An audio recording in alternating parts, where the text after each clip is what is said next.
Hi students, welcome to VVGURU NEET Artificial Intelligence app. நம்ம சேனலில் கொடுக்குற நீட்டோட எக்ஸாம் டிப்ஸ் எல்லாமே உங்களுக்கு ரொம்பவே யூஸ்ஃபுல்லாக இருக்கும்னு நினைக்கிறேன். உங்களோட ப்ராக்டிஸில் அந்த டிப்ஸ் எல்லாத்தையுமே யூஸ் பண்ணிகிட்டே வாங்க. இன்றைக்கி நம்ம நீட்டோட MCQ கொஷின்ஸை எப்படி ஆன்சர் பண்ணுறதுன்னு பற்றி தான் பார்க்க போகிறோம். நீட் எக்ஸாம் 3 hours அதாவது 180 கொஷின்ஸை 180 minutesல ஆன்சர் பண்ணுற மாதிரி செட் பண்ணியிருக்காங்க. இந்த 3 hours-ஐ 3ஆக டிவைட் பண்ணிக்கோங்க. ஃபர்ஸ்ட் 1 hour 15 minutes உங்களுக்கு தெரிஞ்ச கொஷின்ஸ் எல்லாத்தையுமே நீங்கள் ஆன்சர் பண்ணிடுங்க. அதாவது பெரும்பாலும் பார்த்தீங்கன்னா நமக்கு நல்லா தியரி கொஷின்ஸ் எல்லாமே ரொம்ப நல்லா தெரிஞ்சிருக்கும், அது எல்லாத்தையுமே ஆன்சர் பண்ணிடுங்க.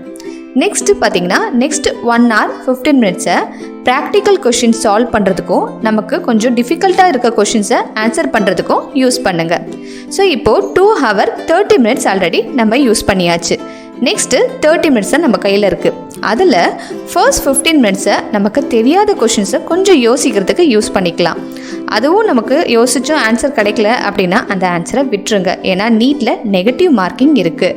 ஸோ பேலன்ஸ் 15 minutes பார்த்தீங்கன்னா வெரிஃபிகேஷனுக்கும் செக்கிங்க்கும் யூஸ் பண்ணிக்கோங்க.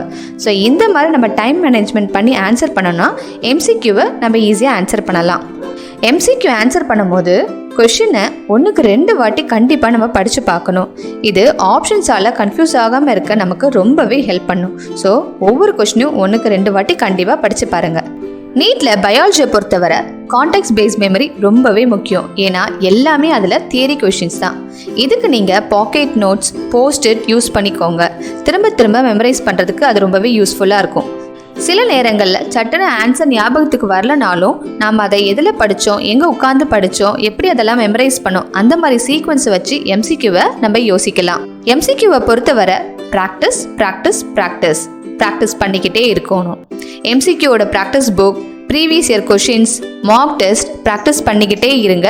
அதுதான் நமக்கு எக்ஸாம்லேயும் MCQவை ஆன்சர் பண்ணுறதுக்கு ரொம்பவே ஹெல்ப்ஃபுல்லாக இருக்கும்.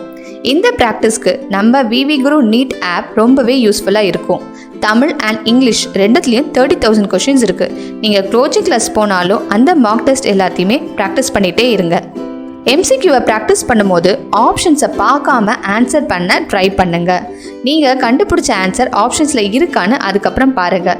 ஸோ இதனால் நீங்கள் நல்லாவே ஆன்சர் பண்ணுறீங்க அப்படின்ற கான்ஃபிடென்ட் உங்களுக்கு இன்க்ரீஸ் ஆகும். MCQ ஆன்சர் பண்ணுறதுல சில ட்ரிக்ஸை இப்போ நான் உங்களுக்கு சொல்லித்தரேன். MCQவில் ஃபர்ஸ்டில் எந்தெந்த ஆப்ஷன்ஸ்லாம் ஃபிட் ஆகாது அப்படின்றத பார்த்து எலிமினேட் பண்ணிடலாம். ஸோ அப்படி நம்ம எலிமினேட் பண்ணிட்டோன்னா ரிமைனிங் ஆப்ஷன்ஸில் எது கரெக்டாக ஃபிட் ஆகும் கொஷினுக்கு அப்படின்றத பார்த்து நம்ம ஆன்சர் பண்ணலாம். இதுவே 3 ஆப்ஷன்ஸ் ஃபிட் ஆகாது அப்படின்னு நம்ம ரிஜெக்ட் பண்ணிட்டோன்னா அப்போ பேலன்ஸ் ஒரே ஒரு ஆப்ஷன் தான் இருக்கும் இல்லையா? ஸோ அந்த மாதிரி கூட நம்ம கரெக்டான ஆன்சரை கண்டுபிடிக்கலாம். அதே மாதிரி இன்னொரு ட்ரிக் என்னென்னா ஆல் ஆஃப் தி அபோவ்.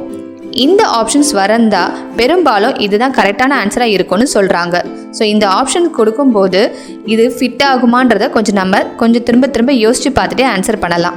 நீட்டில் நெகட்டிவ் மார்க்கிங் இருக்கிறதுனால நமக்கு தெரியாத கொஷினை நம்ம விட்டுட்டு வர்றது ரொம்பவே நல்லது.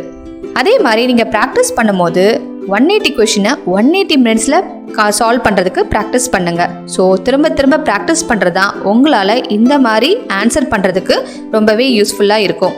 MCQ ஆன்சர் பண்ணுற டைம் மேனேஜ்மெண்ட் உங்களுக்கு திரும்ப ப்ராக்டிஸ் ஆகும். இப்போ நம்மளோட பம்பர் டேப். MCQ ப்ராக்டிஸ் பண்ணும்போது OMR ஷீட்டில் ப்ராக்டிஸ் பண்ணுறது ரொம்பவே யூஸ்ஃபுல்லாக இருக்கும். ஆன்சர்ஸ் பபிள் பண்ணுறதுக்கு எவ்வளோ டைம் ஆகுது அப்படின்றது உங்களுக்கும் தெரியும். ஸோ 180 கொஷின்ஸை 180 minutesல OMR ஷீட்டில் ப்ராக்டிஸ் பண்ணுங்கள், உங்களுக்கு ஒரு ரியல் அனுபவத்தை கொடுக்கும். ஸோ ஸ்டூடெண்ட்ஸ், இந்த டிப்ஸ் எல்லாமே நீட் எக்ஸாமுக்கு உங்களுக்கு ரொம்பவே யூஸ்ஃபுல்லாக இருக்கும்னு நினைக்கிறேன். ஸோ நம்ம சேனலை திரும்ப பார்த்துட்டே இருங்க. இதில் நிறைய NEET questions and NEET tips உங்களுக்கு கிடைச்சிக்கிட்டே இருக்கும். தேங்க்யூ. All the best.